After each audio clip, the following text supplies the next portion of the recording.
Biden অনেক কিছু বলেছে, কিন্তু বাইডেন কিছু করতে পারেনি। বাইডেন শুধু অস্ত্র দিছে। বাইডেন ইভেন যুদ্ধ জাহাজ গুলা, প্লেন গুলা, যে বম্বারের গুলা, সব ইয়েগুলা, ফুয়েল গুলা, সম্পূর্ণ ফুয়েল এখন জানা গেছে যে entire fuel point from USA. শেষ পর্যায়ে এসে একটা কিছু বিক্রি নিতে চাইছে। এটা আমার মনে হয় রাজনৈতিক একটা গেম খেলতে চাইছে বড় লোক আর কি। একদিকে চায়নার বিরুদ্ধে সে ট্যারিফ দিবে, 60% ট্যারিফ দিবে। ওর মধ্যে আবার দেখেন জিসিন ফিঙ্গার সে কিন্তু ইনভাইট করছে তার ইয়েতে, বুঝতে পারছেন? এর আগে আপনার 1916-এ সে ট্যারিফের কথা বলেছে মেক্সিকোর বিরুদ্ধে, পরে নেগোসিয়েট করছে। এটা হলো যত গর্জে তত বর্ষে না। এটা হলো ট্রাম্পের একটা একটা it is his kind of way of doing things. অভিষেক অনুষ্ঠানে সে শি জিনপিংকে দাওয়াত দিছে, কিন্তু ইন্ডিয়ার প্রাইম মিনিস্টার নরেন্দ্র মোদীকে দেয় নাই, অথচ যে তাকে বন্ধু দোস্ত বলে সবসময়। ডোনাল্ড ট্রাম্প ইতিমধ্যেই এমন সব নীতির কথা বলছেন যা খুব সিরিয়াস না। তিনি কানাডাকে আমেরিকার সঙ্গে যুক্ত করে ফেলবেন, পানামা কানাল দখল করে নেবেন, গ্রিনল্যান্ড কিনে ফেলবেন। কোনো গণতান্ত্রিক দেশের রাষ্ট্রপ্রধান এসব কথা বলতে পারে না। অবৈধ বা বৈধ কাগজপত্র ছাড়া বহিরাগতদের তিনি বহিষ্কার শুরু করবেন। এ লোকগুলি কারা? যারা এই দেশে বাস করছে 15, 20, 25, 30 বছর ধরে, যাদের ছেলে মেয়েরা দেশে বড় হয়েছে, জন্ম হয়েছে, যারা আমেরিকান, যারা এতদিন ধরে ট্যাক্স দিয়েছে, বাড়ি ঘর করেছে, ব্যবসা বাণিজ্য করে, চাকরি বাকরি করছে। 20 জানুয়ারি একদম প্রথম দিনেই, দায়িত্ব নেওয়ার প্রথম দিন থেকেই একদম অভিবাসন থেকে জ্বালানি পর্যন্ত বিভিন্ন নীতিতে বেশ বড় ধরনের পরিবর্তন আনার কথা বলছেন প্রেসিডেন্ট ইলেক্ট ডোনাল্ড ট্রাম্প। এবং গত বেশ কিছুদিন ধরেই কিন্তু ট্রাম্প প্রশাসনের বিভিন্ন খাত থেকে আমরা নানান রকমের তথ্য পেয়েছি, তাদের নানান রকমের বক্তব্যও আমরা শুনেছি। অনেক আলোচনা সমালোচনা চলছে অভিবাসী বিতরণের খবরে, যেমন অভিবাসী কমিউনিটিতে এক ধরনের আতঙ্ক চলছে। বামপন্থীরা উদ্যোগ জানিয়েছেন। শুল্ক আরোপের খবরে প্রতিবেশী দেশের সাথে সম্পর্কের ক্ষেত্রে এক ধরনের তর্ক বিতর্ক বিনিময় হয়েছে। এবং নানামুখী পরিকল্পনার কারণে বহির্বিশ্বের সাথে আমাদের সম্পর্ক, আমেরিকার সম্পর্কের টানাপোড়েনেরও একটা আশঙ্কা করা হচ্ছে। এই এত আলোচনা সমালোচনার মধ্যে ট্রাম্প আসলে 20 জানুয়ারি একটা বড় ধরনের চমক দেবেন বলেই আসলে ধারণা করা হচ্ছে। কতটা চমক দেবেন বলে আপনি মনে করছেন প্রফেসর ডক্টর মহসিন পাটোয়ারী? আপনার পর্যালোচনা শুনবো। আপনাকে অনেক ধন্যবাদ। আমি খুশি যে ফেরদৌস ভাই আছেন আজকে আলোচনায় আর কি। উনি একটা বিজ্ঞ আলোচক। প্রেসিডেন্ট ট্রাম্প আর প্রেসিডেন্ট ট্রাম্প ইলেক্ট, তো আমরা আগের বার প্রেসিডেন্ট ট্রাম্প তো আমরা ওনাকে দেখেছি, উনি ট্রেডিশনাল পার্সন না, উনি হলো ডিল মেকার। এবং ওনার যেই রাজনৈতিক দলগুলোর সাথে পলিটিশিয়ানরা যেভাবে হয়, কম্প্রোমাইজিং অ্যাটিটিউড করা, ওই ধরনের সে না, সে ব্যবসায়ী, সে ডিল মেকারে পছন্দ করে। এবং যেটা আমি যেই ডিল মেকিংটা আমরা দেখেছি, আপনাদের মনে আছে যে সে কিছুদিন আগে সে বলেছিল সে যুদ্ধ চায় না, সে শান্তি চায়, রাইট? কিছু লোকের ভালো গুণ, খারাপ দিকটাও আছে। এই ভালো গুণের মধ্যে সে এই কথাটা বলেছে পরিষ্কার, সে শান্তি চায়। এবং সে তার প্রেস কনফারেন্সে সে বলেছে যে সে মিডল ইস্টে যদি যুদ্ধ বন্ধ না হয়, that Middle East will be hell in the Middle East. I think he mean about that. যত কথাই বলুক, এটা একটা গুরুত্বপূর্ণ কথা সে বলছে। বাইডেন গত 8 মাসে যেটা করতে পারে নাই, মে 27-এ প্রেসিডেন্ট বাইডেন যে আপনার যে সিজফায়ারের যে নমুনাটা দিয়েছেন ইসরায়েলের কাছে, সেটা কিছু করতে পারেন নাই। His administration has been very weak and complicit with all the war, right? তাদেরকে অস্ত্র দেওয়া থেকে শুরু করে। ট্রাম্প আসছে, ট্রাম্প হচ্ছে বেশি কে ইসরায়েলকে সাহায্য করেছে। আপনার ওদের ক্যাপিটাল মুভ করছে জেরুজালেমে, তারপরে গোলান হাইটকে ওদেরকে দিয়ে দিছে, রিকগনাইজ করে ফেলছে। সুতরাং অনেক কিছু ট্রাম্প করেছে। ট্রাম্পের সেইভাবে একটা অধিকারও আছে তাদের উপর একটা প্রেশার এক্সার্ট করা। এটা আমি মনে করি ট্রাম্প যত কিছুই করুক না কেন, আপনার এই যে ট্যারিফের কথা, এটা একটা গুরুত্বপূর্ণ বিষয় করেছে। আমার এখন ধারণা হচ্ছে Biden would not have able to do it unless Trump তার এনভয় যদি মিডল ইস্টে যে বলে, ওর নাম কি, যাই হোক, অলফিস নাকি যেন, সে মিডল ইস্টে গিয়ে এই জিনিসটা করেছে। এটা একটা গুরুত্বপূর্ণ বিষয় বলে আমি মনে করি। এবং ট্রাম্পের যেই তার যে মেমোতে উনি যেটা লিখছে, তার এক্স যেটা বলেছে, সে বলেছে এই সিজফায়ার হয়েছে as a result of our victory in November, মানে তার নভেম্বর ইলেকশন সেটা নিচ্ছে আর কি। এবং my administration would seek peace and negotiate these to ensure the safety of all Americans and our allies. এই যে জিনিসগুলা এটা করেছে বাইডেন, অনেক কিছু বলেছে কিন্তু বাইডেন কিছু করতে পারেনি। বাইডেন শুধু অস্ত্র দিছে, বাইডেন ইভেন যুদ্ধ জাহাজ গুলা, প্লেন গুলা, যে বম্বারের গুলা, সব ইয়েগুলা, ফুয়েল গুলা, সম্পূর্ণ ফুয়েল এখন জানা গেছে যে entire fuel point from USA, ওদের এই যে যুদ্ধ বিমানে সবগুলো করেছে। তারপরে সামরিক দিছে, তারপরে ভ্যাটও দিছে, কি না দিছে বাইডেন। এবং আমার মনে হয় বিং হিমসেলফ এ জায়নিস্ট, আমার মনে হয় যে তার সৎ ইচ্ছা ছিল কিনা এবং শেষ পর্যায়ে এসে একটা কিছু বিক্রি নিতে চাইছে। এটা আমার মনে হয় রাজনৈতিক একটা গেম খেলতে চাইছে বড় লোক আর কি। বিং এ ইউনো তাদের সমর্থন দুই অনেকবারই তারা ভোট দিয়েছে, এবার ভোট দিয়েছে। But I thought is a weak administration. এবং যেটা আমরা দেখতে পাচ্ছি যে কিভাবে ওই যে ব্লিংকেনের যে প্রেস কনফারেন্সে যেভাবে লোকজন তাকে কথা বলেছে, এটা ইয়ার। এখন আমার মনে হয় সেটা এই একটা জিনিস। আর যে ট্যারিফের কথা বলেছে, ট্যারিফের আপনি দেখেন একদিকে চায়নার বিরুদ্ধে সে ট্যারিফ দিবে, 60% ট্যারিফ দিবে, ওর মধ্যে আবার দেখেন জিসিন ফিঙ্গার সে কিন্তু ইনভাইট করছে তার ইয়েতে, বুঝতে পারছেন? এর আগে আপনার 1916 সে ট্যারিফের কথা বলেছে মেক্সিকোর বিরুদ্ধে, পরে নেগোসিয়েট করছে। এটা হলো যত গর্জে তত বর্ষে না। এটা হলো ট্রাম্পের একটা it is his kind of way of doing things. এবং ট্যারিফের জন্য সে কিছু করবে, প্রেশার ক্রিয়েট করে কিছু দাবি আদায় করা। হ্যাঁ, আইসল্যান্ডকে সে নিবে, পানামাকে নিবে, এগুলা ওটা এটা কম করা আর কি, কনসেশন নেওয়া। This will be concession. তো this is a kind of trick. এবং সে যেহেতু ট্রেডিশনাল পলিটিশিয়ান না, সে ওগুলা কে বলবে না বলবে, কে সমালোচনা কি করবে, ওগুলা তোয়াক্কা না করে সে বলেই চলছে। আমি মনে করি হ্যাঁ, মেক আমেরিকা গ্রেট যে কথাটা সে বলেছে, হয়তো ইন্ডাস্ট্রির কিছু সুবিধা হবে, কিন্তু শেষ পর্যন্ত আমার ধারণা এসব ট্যারিফের ব্যাপারে ইনফ্লেশন বেড়ে যাবে। কারণ আমরা তো ট্যারিফ দেওয়া মানে কি, আমাদের বেশি দামে জিনিসটা কিনতে হবে। যেটা 99 সেন্টে গিয়া যে হাতুড়িটা কিনতাম, সেই হাতুড়ির দাম 299 হয়ে যাবে, 199 হয়ে যাবে। এই জিনিসগুলো আর কি আমার মনে হয় উনি তার সময়ে এই, এবং বিশেষ করে ইউক্রেনের ব্যাপারটা, আমার মনে হয় ইউক্রেনের ব্যাপারটা একটা সলিউশন হবে, রাইট? এবং একটা ইন্টারেস্টিং জিনিস কি দেখলাম, যে তার যে এই অনুষ্ঠান, যে অভিষেক অনুষ্ঠানে সে শি জিনপিংকে দাওয়াত দিছে, কিন্তু ইন্ডিয়ার প্রাইম মিনিস্টার নরেন্দ্র মোদীকে দেয় নাই। অথচ যে তাকে বন্ধু দোস্ত বলে, সবসময় ফ্রেন্ড বলে আর কি Narendra Modi.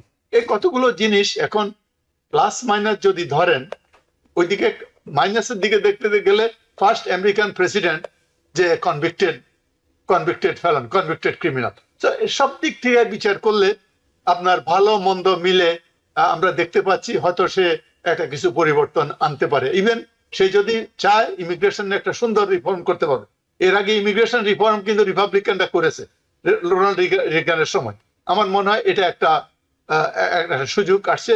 Even medical and others সে করতে চাইলে এখন তার কংগ্রেস তার, সিনেট তার, এবং সে যদি শুধুভাবে করতে চায়, তবে আমার একটু সন্দেহ অন্য ব্যাপারে, যেসব লোকদেরকে সে রিক্রুট করেছে, লোকরা mostly extremist people, I don't know. But I would say that Trump will prevail. Whoever এইসব লোকগুলো যখন রিক্রুট করে, রিক্রুটের পিছনে কারণ থাকে কে টাকা দিছে বেশি, কোন লবি টাকা দিছে, এরা লবিং এর কাছ থেকে এগুলো আসে, সেই হিসাবে রিক্রুট করছে। আমার মনে হয় some of them will not even survive more than 1 year or more than 2 years, right? ওদের নিচে টাকা নিচে আসো ক্যাবিনেটে, পরে ঠিক বিহেভিয়ার না করলে তাদেরকে আবার বাদ দেবে। এর মনে কেসে করেছে এর আগের বারও এই জিনিসটা আছে। এটা আমার ধারণা আর কি। আমরা হোপ ফর দি বেস্ট। আর সবচেয়ে খুশির ব্যাপার যে অন্ততপক্ষে সে কন্ট্রিবিউট করেছে পজিটিভলি মিডল ইস্ট এই গাজা ওয়ারের ব্যাপারে। 45-46 হাজার লোক মারা গেছে, প্রায় লোকজনে বলে মেশমিয়ারের মতে প্রায় 150,000 people died in total, right? and it is devastated. এটার পরিবর্তন হওয়া দরকার, এবং পৃথিবীতে যদি সে পিস আনতে পারে, এবং যে প্রফেসর জেফরি স্যাক্স বলছে, one of the most brilliant thinker in the world now, Jeffrey Singer বলছে যে he will fight for or try for a Nobel Prize for Trump if he can bring peace in Ukraine and in Gaza. So let's hope for the best. Criticise তো অনেক করলাম তাকে, let's hope for the best. এখন আমাদের president হয়ে আসছে, সে আমাদের president. Is the president of America, we are American. So আমরা আশা করি তার আমলে এটা ভালো কিছু হবে আর কি। অ্যাটলিস্ট আমাদের বলার অধিকার তো আছে ডেমোক্রেটিক সোসাইটি হিসাবে, ক্রিটিসাইজ করতে পারবো। জি, হাসান ফেরদৌস, পরিবর্তনের সম্ভাবনা না শঙ্কা, আপনি কোনটা দেখছেন? ধন্যবাদ। নতুন প্রেসিডেন্ট আসছেন, তিনি এখনো ক্ষমতা গ্রহণ করেননি। তাকে ৭৭ মিলিয়ন লোক ভোট দিয়েছে, নিশ্চয়ই কোনো একটা কারণে ভোট দিয়েছে।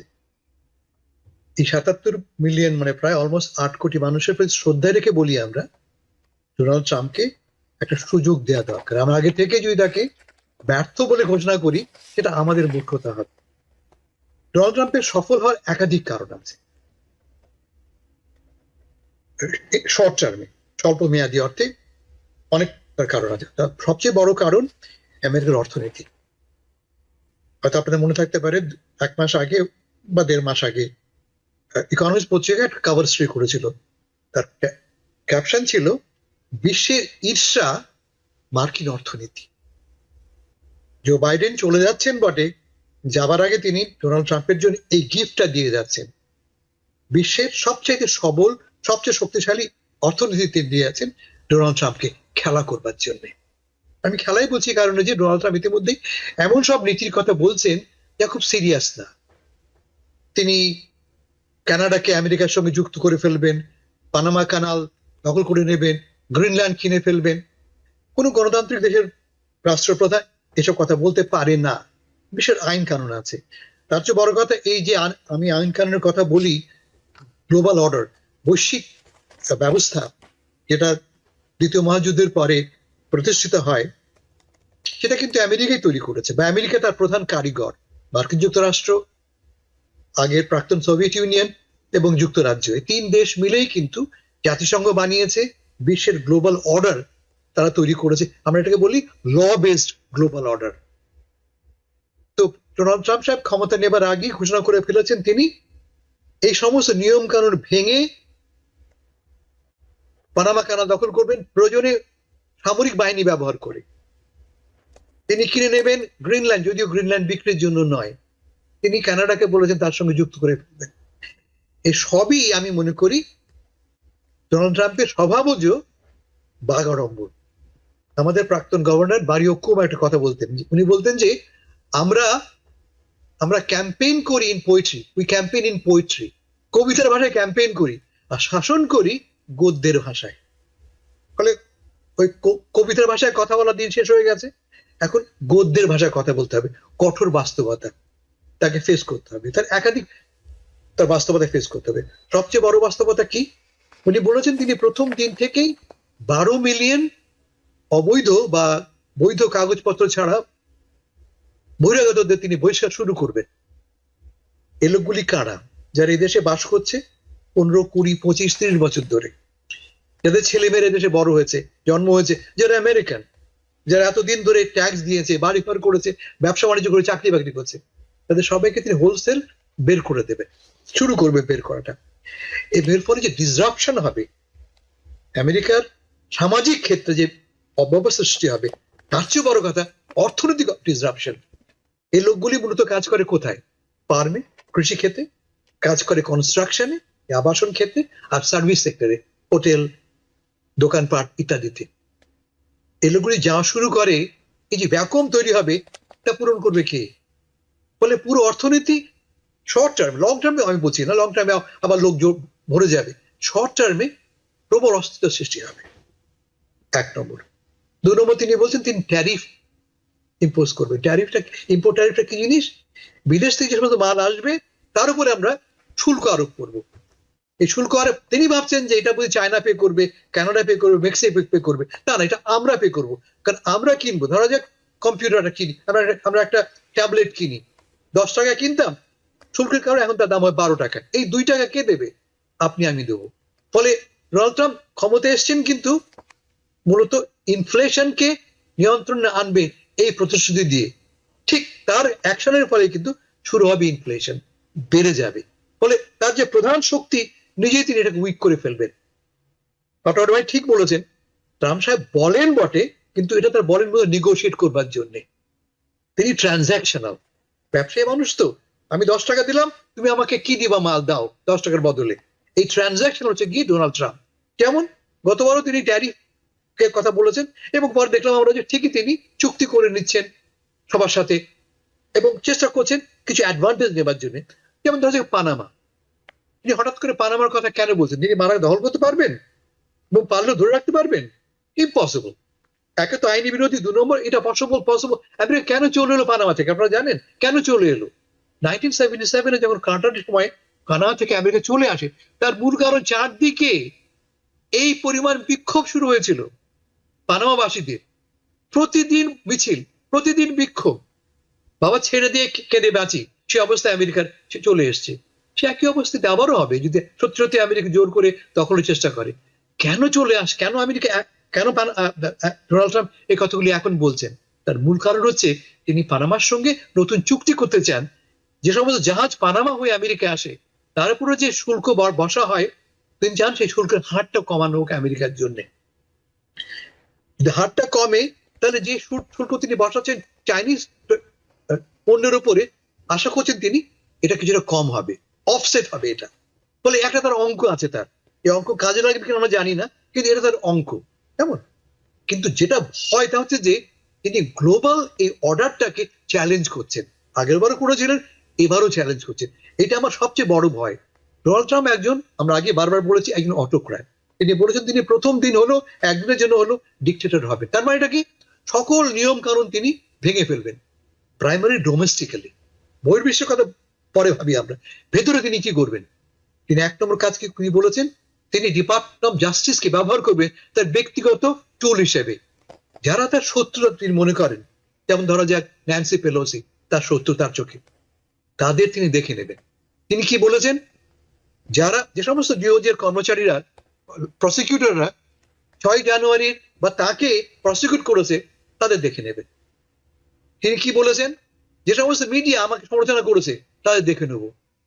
কোনো সুস্থ মস্তিষ্কের রাষ্ট্রপ্রধান এসব কথা এবং গণতান্ত্রিক রাষ্ট্রের রাষ্ট্রপ্রধান বলতে পারে না। তিনি কি প্রেসিডেন্ট? তিনি কি রাজা? নাকি তিনি যেমন বলেছেন পাটোয়ারি ভাই, একজন ফেলন, একজন দাগি আসামি? 20 তারিখে আমরা সেই লোকটিকে, যিনি প্রেসিডেন্ট হতে চান রাজা এবং আদতে তিনি একজন দাগি আসামি, তিনি শপথ দিতে যাচ্ছেন।